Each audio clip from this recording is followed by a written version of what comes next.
Let's stop blaming our periods for all the awful things that are happening, right? And Right. start just taking some responsibility and doing some self-care so that we can be in a better place.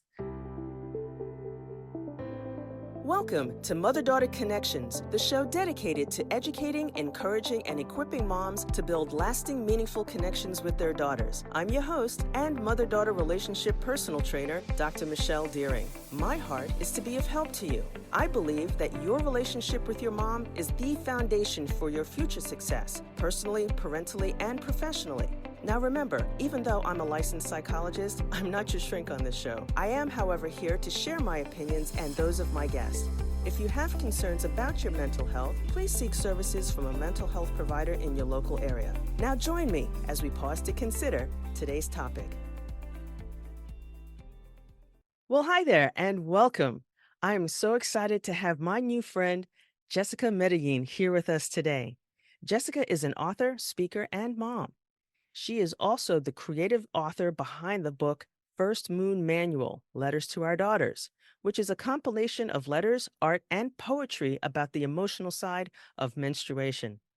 Jesica has a master's degree in education with an emphasis in curriculum and instruction design, in addition to a bachelor's degree in communication and journalism with a minor in technical writing from Weber State University in Ogden, Utah.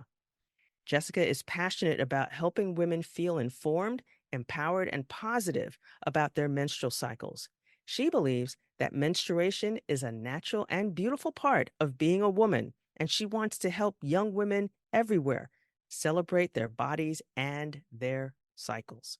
Jesica, thank you so much for being here with us today. Oh, thank you so much for having me, Dr. Deering. I'm really excited to be here today. That's awesome. That's awesome. So now folks have heard just a little bit of an introduction about you at the beginning with regards to your book and the work that you do and your background. But can you just tell us from your words, from your heart, from your mouth to our hearts, a little bit about you and the work you do through the First Moon Manual? Perfect. Yes. So my name is Jesica Medellin, and I am a mother, I am a wife, and I am an educator, I think. So those are my words that I like to use to describe myself. Mm, I was a teacher for about 12 years before I resigned to pursue the First Moon Manual and connecting people full time last year. So through my education and educating people, I worked with students who had what some people call disabilities, but I like to just call them abilities. Like they learned differently than everyone else.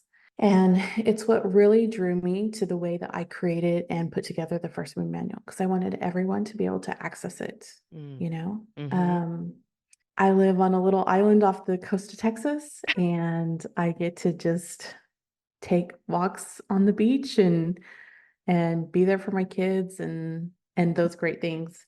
The First Moon Manual is such a passion project for me. It's a compilation of letters, art, and poetry, which I love conveying messages through letters. I think they're very personal. Mm-hmm. And I love that art and poetry can speak to us in ways that words can't. So I put together the First Moon Manual in the hopes that when girls picked it up, they would be able to relate to it. They would be able to see themselves in it, and they would be able to get a message of just like loving themselves.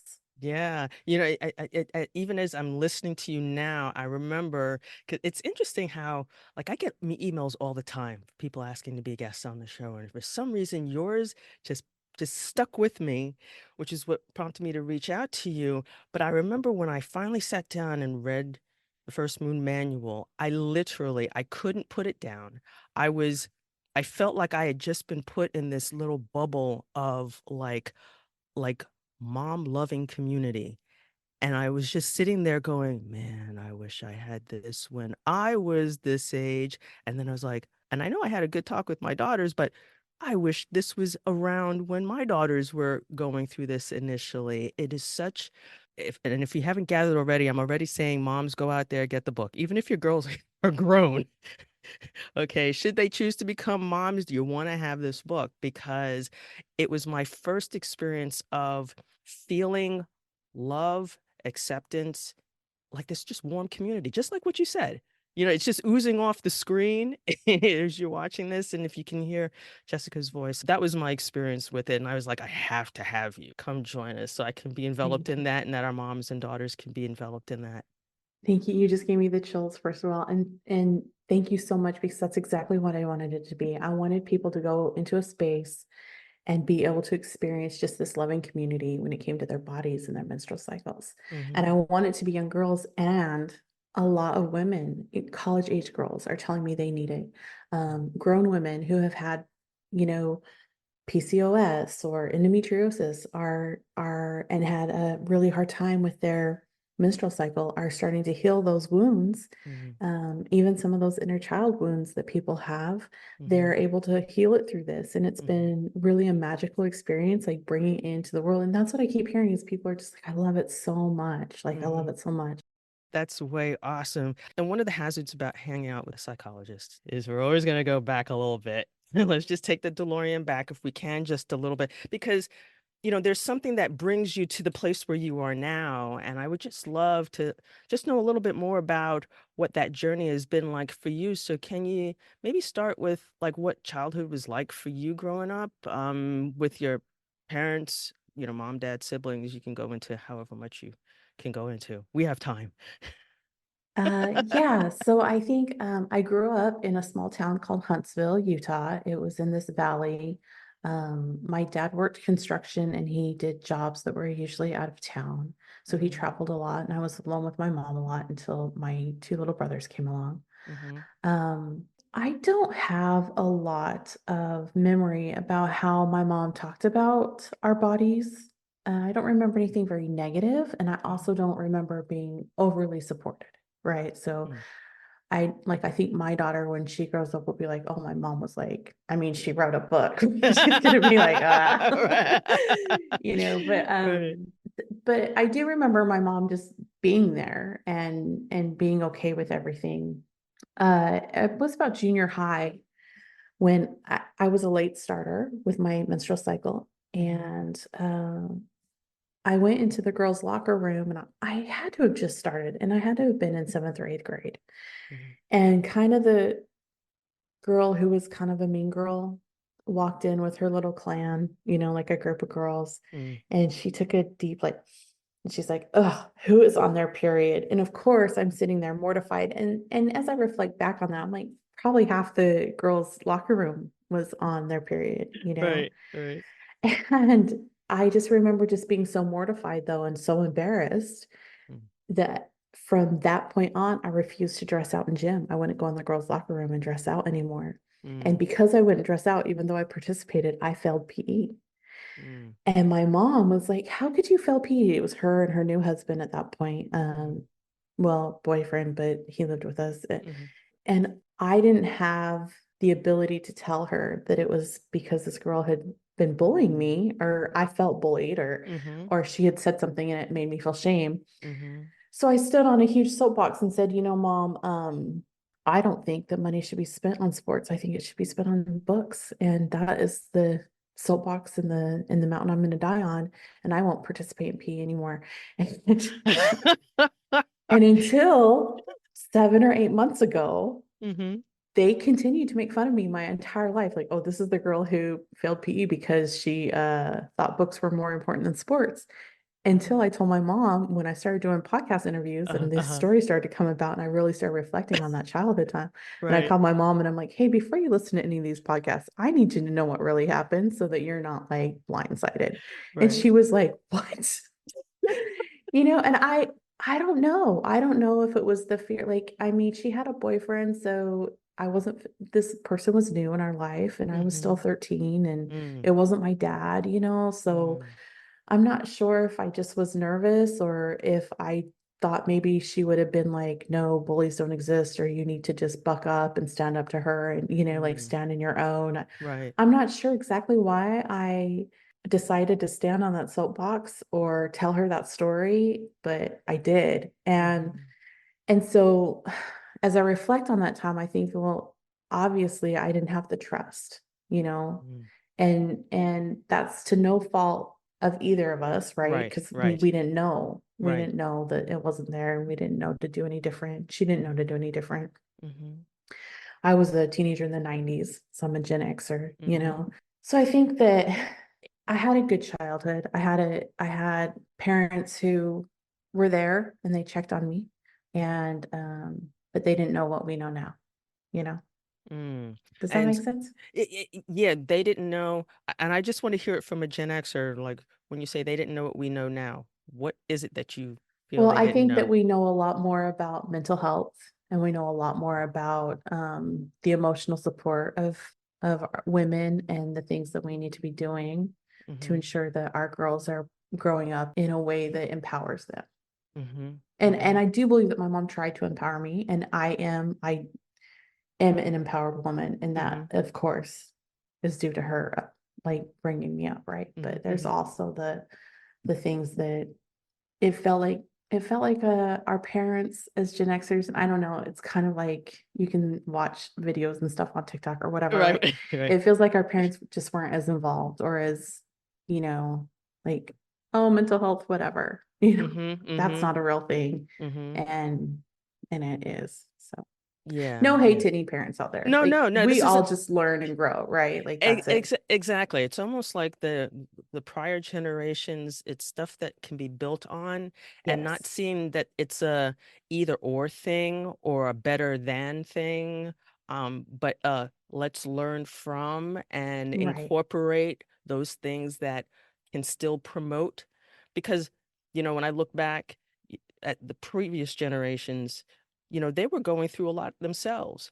Right. And without having at least the field of psychology was not as in the ether of common language back then.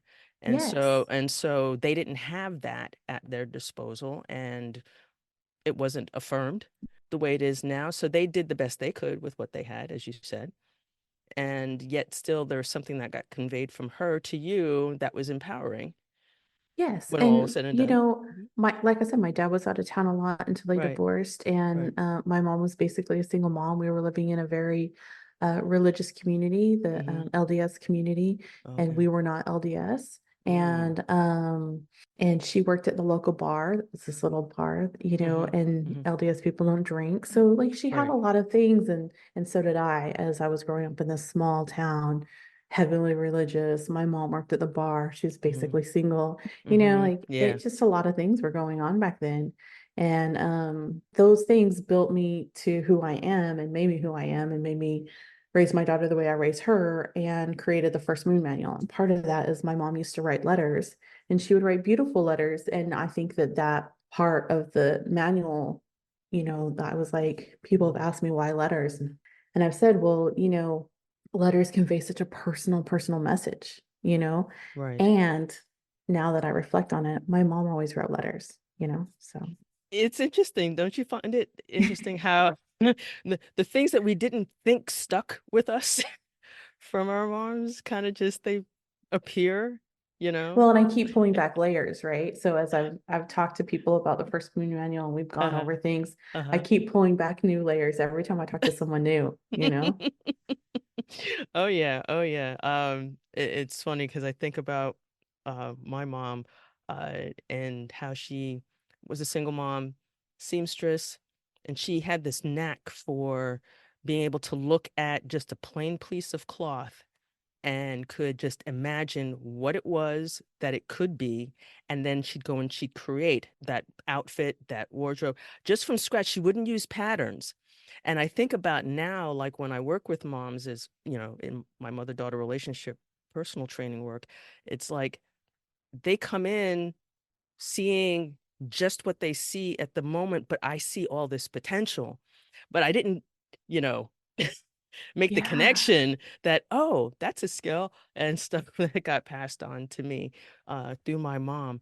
So that's so beautiful. I think it's really great that you've been able to embrace that part of you and be such a blessing to other moms and daughters in this regard. And just as a point of note, for those who might not know what LDS is, can you Just oh, Latter-day Saints, the Church okay, of Latter-day Saints, okay, or as most people know, Mormons. right, But I know okay. they don't like to be called Mormons. They like to be called LDS Latter or days, Latter-day Saints. no problem. Just want to make sure because this podcast is worldwide, so we I just want to want to just make be sure. respectful to Yes, everybody. yes, yes. No, that's totally fine, and that's what we're about here. So now you shared with us, your entree into your menstruation, and you said that your mom really didn't say much to you about it Yeah, I don't feel like ahead we of ever it. had like a conversation No or anything. conversation. It was probably just like, here's some, if there She at least was, told you. Did she tell you at least what was in the box? Because I didn't know and what was in the I box. was only given pads like my entire life. Like I was only given Yes. pads until I went to a friend's house and she wanted to go swimming. And I was like, I can't, I'm on my period. And she's like, well, use the tampon here. She just handed me one. Oh, that was the worst experience ever, right? Like trying to put that thing in. And I had no idea what to do. And it was painful. And Yeah. it was like, oh, this is bummer.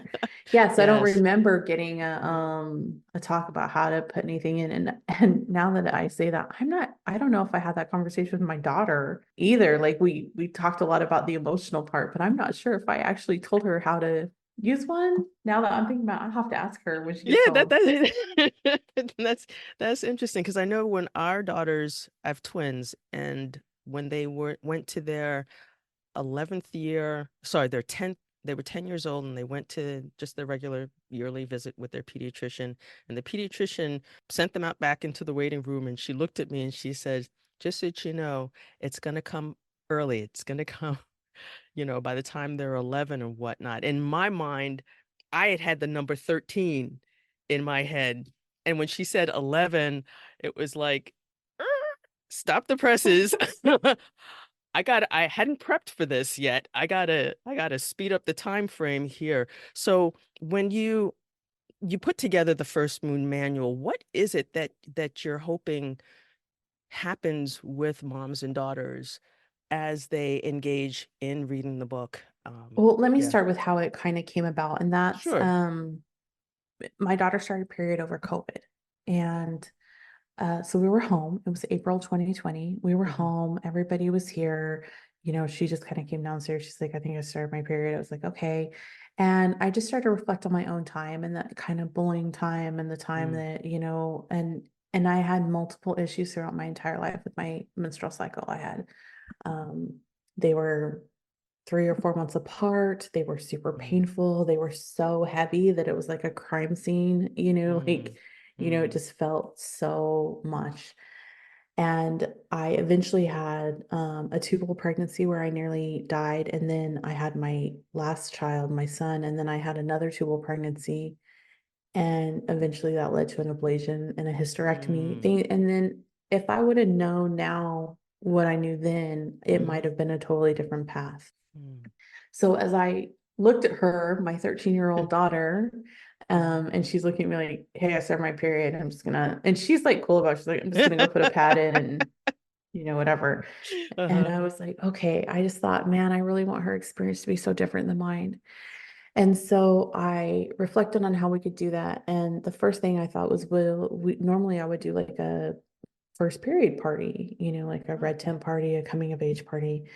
Mm. But we were in COVID and we couldn't do Right, that. right. So I reached out to friends and family members and asked them for letters to her, anything that they would tell themselves when they were younger, anything they wanted to tell her, anything, just any bit of advice or whatever. We ended up getting uh, a few letters and packages and books, and as her and I sit down and start reading the letters together, we just were both in tears. Mm, We were reading these letters, and at that moment, that's the moment I was like, every girl needs to feel this way. Every girl needs to feel loved and accepted. Every girl needs to feel like she has her whole life and this is just part of it and it's okay and she should embrace it and it's a magical time and it's gonna be all right.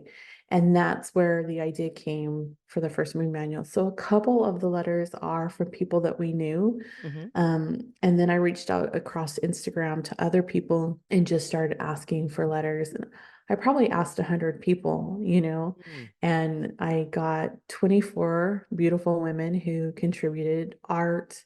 The affirmation art in there is Yes, by a yes. beautiful artist who Mhm. she's so empowering. And she was just like, I had asked her, she said, yeah, I want to be a part of it. I had asked her, yeah, I want to be a part of it. And then I asked her, and she's like, you know what? I got these like 26 affirmations. You think you could use them? She sent them to me. And I was like, yes. Like, Yes. yes. Mm-hmm. And that was the point, right? I wanted every girl to be able to pick it up. Right. Where I fell flat was non-binary or Mm. female born, male identifying. Mm-hmm. This is definitely all girl, right? Mm-hmm. This is Mm-hmm. all girl right now. Mm-hmm. So Mm-hmm.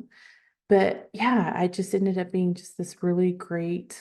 I didn't even know what it would be when I started, right? First I thought, oh, we'll just have like 100 letters or something. Right. And that's not what ended up happening. So it Oh, was really cool. that's a beautiful, beautiful recount of what how this came about. So when in the travels that you've had thus far, okay, with your book and the women you've encountered, do you see or hear, like as a listener and an observer, what kinds of things do you hear either moms saying, doing, not doing that unintentionally might be disempowering their daughters during this time? Because I believe every well-intentioned mom wants the best for their daughters, but there might be things that we unintentionally do because we're imperfect, that we unintentionally do that kind of undermine the very thing that we're trying to accomplish. So, what have you noticed? I think the biggest thing we do as women is our self-deprecation, right? So either talking about our weight, when we talk about our own period, oh, I'm on the rag. Oh, it's that time of the month. Oh, I'm BMT because I'm on the rag. You're not BMT, you're on the rag. Yeah, you might have some feelings and they're coming to the surface, right? Mm-hmm. But let's stop blaming our periods for all the awful things that are happening, right? And Right. start just taking some responsibility and doing some self-care so that we can be in a Yes. better place.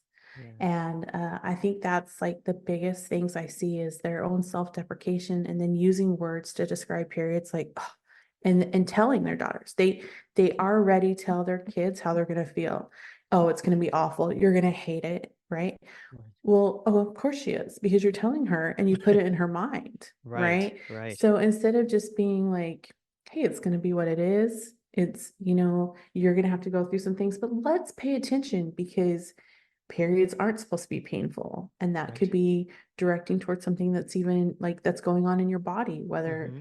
it's a deficiency or endometriosis, whatever. Right. It's all Right. these things that could bubble to the top. Right. And that pain is pointing to something. And I'm not saying that if you have pain, there's something wrong. Right. What I am saying is that it can be an indicator. And sometimes we make our pain worse than it is in our minds, or we could be taking care of that pain with some water and some heating pads and Right. some things that could really make us feel better. But instead, we're reaching for junk food. Oh, you're on your period, you're going to want chocolate, you're going to want junk food. Okay, how about you're on your period, you probably are going to want some fresh fruit and vegetables. Like Right. I'm not, and here's the thing is like, I'm speaking to myself, right? I'm Right. absolutely imperfect. Like if my daughter asks me for those things, I go and get her Takis and a Dr. Pepper, Right. even though I'm like, you shouldn't be eating this. And I tell her, I'm like, honestly, you'll probably feel better if we like got you some fresh fruit and stuff. But she's real good. She runs track, so she eats a lot of fresh fruit anyways, and she Right. knows. Right. But but yeah, like that's what moms do. And then we hold their moods against them, right? Like, Mm-hmm. oh, my daughter's so she's being so rude and disrespectful. Well, aren't you rude and disrespectful sometimes? Like she's just a human, right? Mm-hmm. She's not, Right. don't take it personal. We can't take it personal when our kids are Right. going through these changes. Right. We can't take it personal when they have an influx of feelings, right? Right. Right. And while I understand that sometimes that can be an indicator of something deeper going on, and you need to pay attention to those things like drug use and all those Mm-hmm. things, Mm-hmm. also, they're just humans and they're just growing up with a human experience.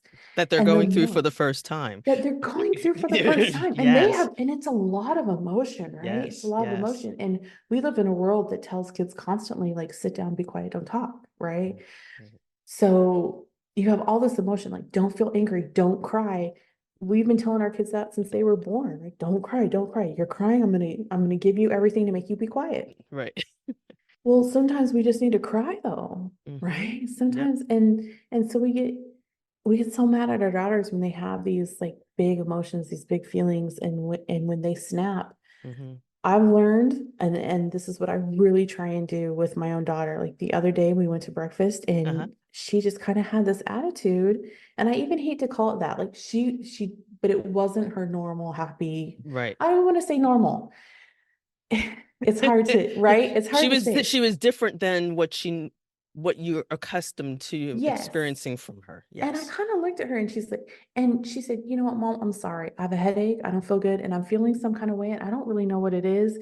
And you're getting the brunt of it. And I was like, wow. Like, and we've been working on that since she was like 12 or 13, right? Yes, It's just like yes. this, okay, but it's taken me stepping back and not yelling at her and not reacting and not being like, stop being so rude to me. And you're God, you're such a hormonal little teenager. Like, I don't say those things. I don't say Right. those things at all in our house, Right. right? Right. We don't blame anything on hormones or her being a woman or her period, right? Right. So we do not blame anything on those things.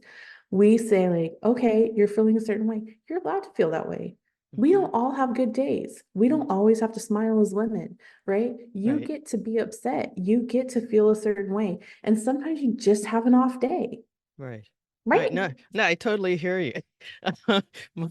At one point, because at one point it was just all women in the house and my husband, and then we had the one male cat and he died. So it was Oh, like, so now we're all, all women. I remember, as I said, after I got back from that doctor's appointment with them, I remember saying to him, I need to speed up how I start talking to them about this upcoming change.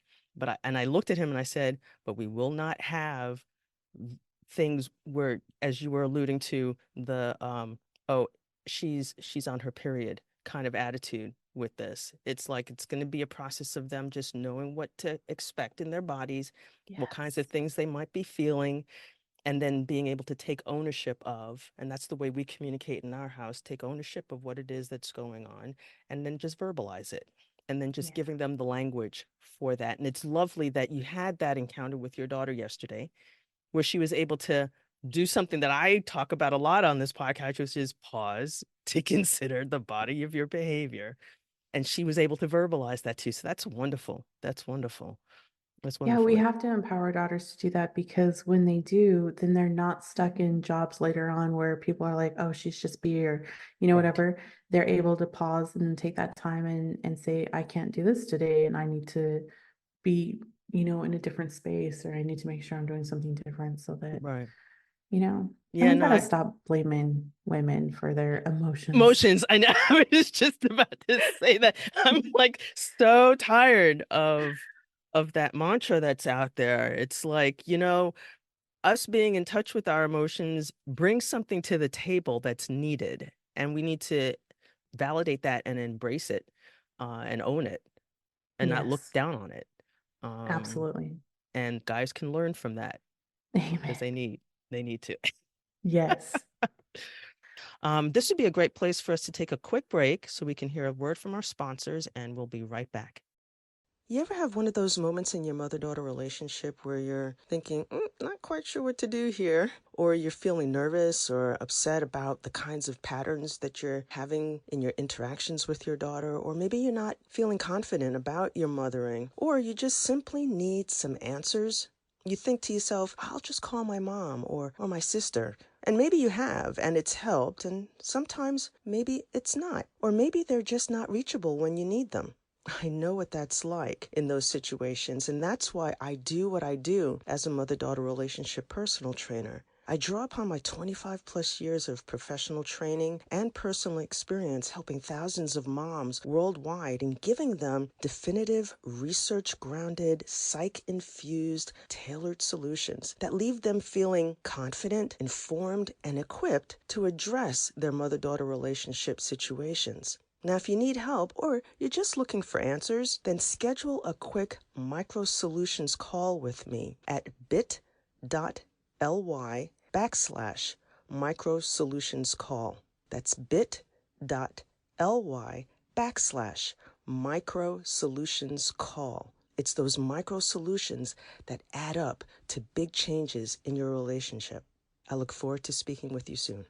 Well, welcome back. I'm here with my new friend, Jessica Medellin, who's the creative author of First Moon Manual. And we've been talking a lot about Aunt Flo. I like the visits from Aunt Flo. Is what we call it. But we're talking about menstruation today and our young daughters, and even us as grown daughters, adult daughters, and how we've been relating to our bodies. One thing I didn't get to ask you earlier on was, I give lots of kudos to single moms. It's a soft spot in my heart because I was raised by a single mom. But I also give a lot of kudos to dads or the important men in our lives who are supportive of us as we grow into our womanhood. But dads, in particular, single dads who were raising daughters. And so I didn't know if there were things that you could speak to with regards to how a dad could support his daughter, whether he's a single dad or just a dad in a relationship. Yeah, Um, I think either yeah, way, it's yeah. it's important for men to support their daughters in this change in this time in their life. I always say like 50% of the population will have has or has had a period, and the other 50% came from a period. So we need to like, I love that. we need to ensure that the men in our lives are really supportive as well. I'm very lucky to be married to someone, and we've been married 23 years. Yay. Thank you. And we have very fluid gender roles in our house. Mhm. So my husband does laundry, he cooks, he cleans up, he does all the sports stuff with the kids, he takes them to school, stays on their grades. He's been deployed the last year, and he's Mm, awaiting a surgery right now up in one of the bases that he's at. So okay. he's not home. It's been a real struggle for me because I Mm. was not the, typical mom who did, like, you hear all these moms that complain because they have to do everything. And I'm like, no, I haven't had to do everything for 15 years. And now my husband's gone and I have to do things that I wasn't doing. So I was Mhm. very blessed with that. But my husband was very supportive and very loving towards our daughter. And I think dads need to not, again, not take their attitudes personal. And it's one of the reasons that I really love this book, because I think where a single dad wouldn't be able to maybe support their daughter emotionally in the way a woman can, this Mhm. book would hold that space for him while he Yes. supports her as well. Does that? Yes. Yes, that I totally love that picture and that description. Yes, dads matter. Yeah, So absolutely. My definitely. kids miss their dad so much. It's been like, because he hadn't been deployed, like I said, for 15 years before he left Mhm. last year. My Mhm. daughter's 16.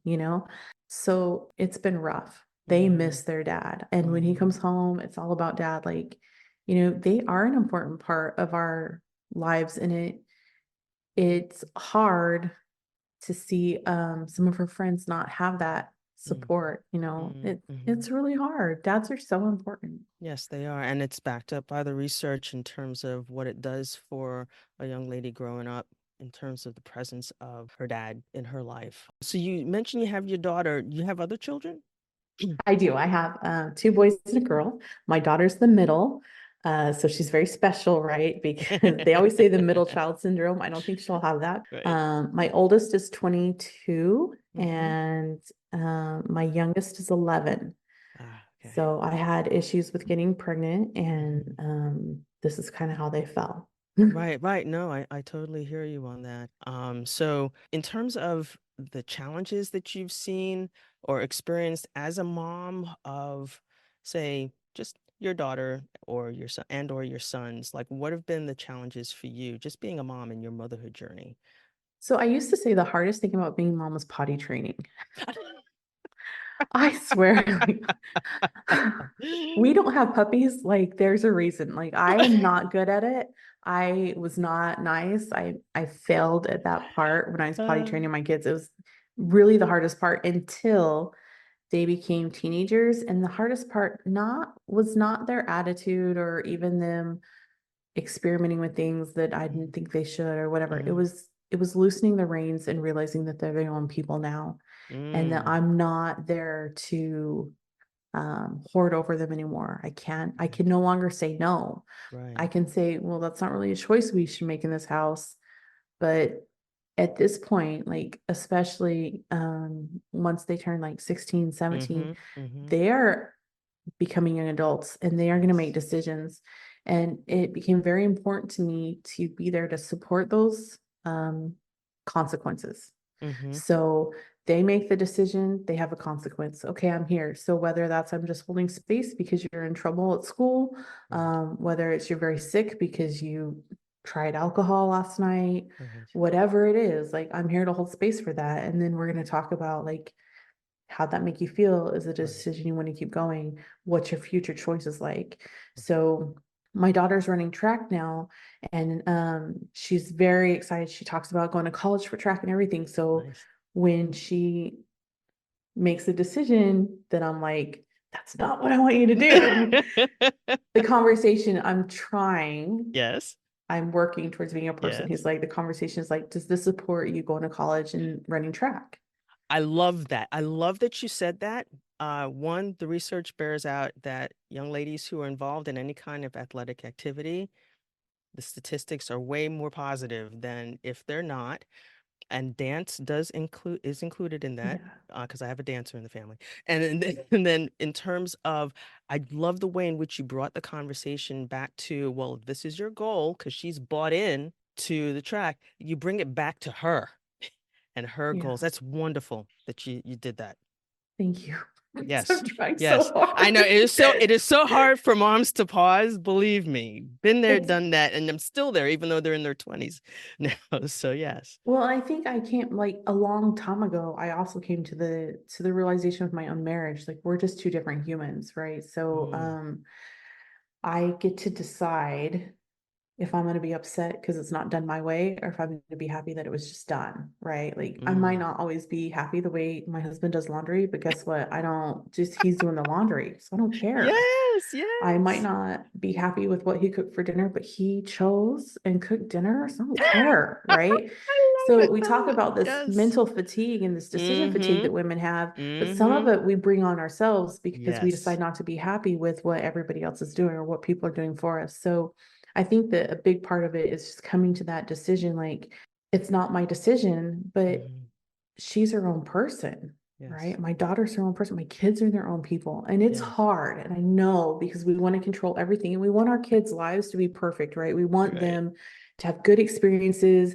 We want them, and if you're religious, we want them to grow up in the religion. And if Mm-hmm. you're a college person and a Yes. professor or whatever, you Mm-hmm. want them to be educated and you Right. want them to have all these avenues. But the thing is that they're their own people and they're here for their own human experience, right? Yes. So Yes. we don't always get to control that. We can try to, and a lot of people do. Mm-hmm.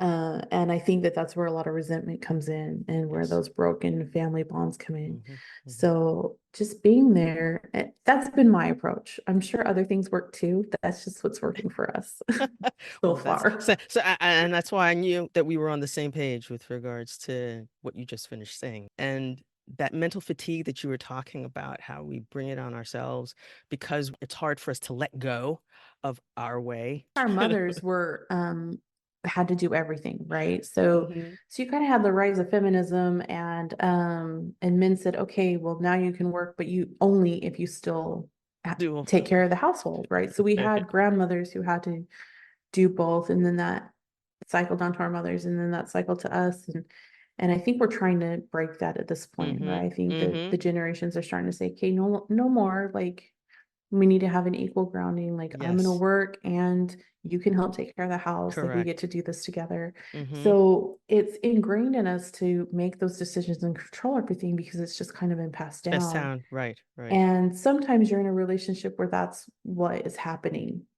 Hmm. I believe that people can change. Yes. And I believe that it's all about what you desire. So if you desire a change in your relationship and you want to stay with a person and you want something different, then it just has to be laid out, Yep, yep. And and repeat communication is it. key. And repeat and repeat Repeat it. it. Repeat it. In a healthy relationship, there ought to be nothing off the table for discussion. Yeah. Everything just needs to be on the table. And the way in which you talk about things when you're, say, 10 years into the marriage will be different than when you're talking about the same thing 20 years into the marriage. We're going on year number 32 this year. So, you know, 23, oh God, see, girl. I love it. I love I it. do too. Here's the thing is that when we first were married, I was a Uh-huh. stay-at-home mom and he was in the military full time and he Uh-huh. was deployed a lot. He was gone a lot, right? So Mhm. my role back then was completely different than it was when I was going to school full time and working as a student teacher. And then Mm, he was only, working so many hours a week, right? right? So you evolve, right? People evolve in their relationships, and Yes. to think like, oh, it wasn't like this when we first got married. No, of course it wasn't, because we're evolving, right? And it's okay Right. for your relationship to evolve too. Right. Yeah, and I love, and that leads right into how one can look at, say, this passage of life where, your young daughter is going from, pre-menses to now into her menstrual cycle. That whole process of realizing that change is just part of your life and evolution and how you go about communicating, not just with those around you, but communicating with yourself, Yeah. and paying attention to your body and understanding your rhythms, and what works for you and what doesn't work for you, and also being able to communicate that to other people, whether it's your immediate family members, whether it's your peers, you know, as to where you are. That's going to be important. So this is a lovely, I guess, foundation for having that conversation, modeling it for your daughter as you're Yes. going through it. Yeah. Yeah, and I think that I lost touch with my intuition, probably from a very young age, right? Because we're Mm, told, don't do that, no, be quiet, from well-intentioned parents. hmm. But it makes us lose our own intuition, right? Yes. Because we're always being told what to do. Right. And nobody ever told me to reconnect with it until, I mean, a few years ago, right? When we Mm-hmm. start journaling and we start Mm-hmm. doing shadow work and we start Mm-hmm. talking to therapists and we start doing Mm-hmm. all that self-work, right? Mm-hmm. And I just knew that I wanted my daughter to not have to do all that work. I wanted her to just continue her own intuitive development. Yes. And that's why inside the first movie manual, there's questions, like after Mm-hmm. every letter, there's a reflection. Like, Yes. who would you be if you just were who you are? Mm-hmm. How would things look differently? And then after there's period tracking in the very back, 12 Yes. months of it. And Mm-hmm. after every month is a whole list of questions, but the most important ones were like, what foods made you feel better? Mm-hmm. Which ones made you feel not so good, Mm. any unusual pain, so that they can start really getting in touch with that inner self and Mm-hmm. paying attention to that Yes. pain. I think that um, my personal opinion is that the Mm-hmm. health industry Mm-hmm. has kind of gaslighted women, right? Oh, They are tell me about. like, for like, it's an average of 6 times a woman has to go into a doctor and tell them what's wrong before they're started to actually be taken seriously. Mm-hmm. Uh, so I think that being able to monitor and record and look at those things Mm-hmm. in your menstrual cycle and just reflect on your pain and all those things is just a part of that intuition, so that you can be better prepared when you do have to go to a medical doctor and tell Mm-hmm. them what's going on. Yeah. Yeah. No, I totally hear you. Uh, yeah, we will not delve more into the medical field because Sorry. I have, I know, I we could have, go forever, we right? could go forever on that, and I'm sure that we will get onto that at some other point in time. But I am so enjoying our time together. I feel like we could just like close down Starbucks while we're get in bright and early and leave really late. Be talking about this stuff. I so enjoy the time that we're spending together. I guess just a few more questions.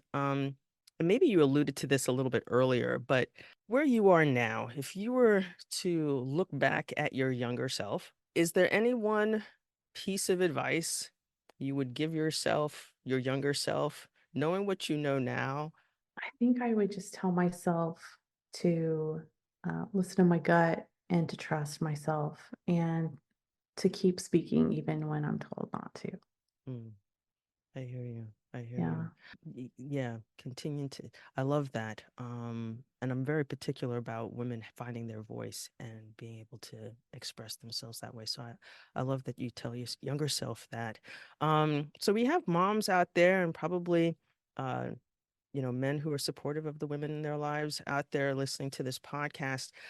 Uh, this is the part where I ask, what are your favorite pieces of favorite tip, resource, and quote that you'd have for a mom My or a daughter? favorite tip Yes. is to remember that you were that age too. If you Yes. have a daughter and you feel like things are just crazy, and I always hated when people would say like, "Oh, you just wait till you have a daughter," right? Oh, I My hate that. relationships, Oh I my God. hate it because one, you're saying my behavior is bad, and then two, you're saying that I'm going to be punished somehow, right? Right, right. So, I just like reflect on that time. And the tip is just to have some patience with your daughters because they're going through big changes and feeling a lot of big feelings right now, you Hmm. know?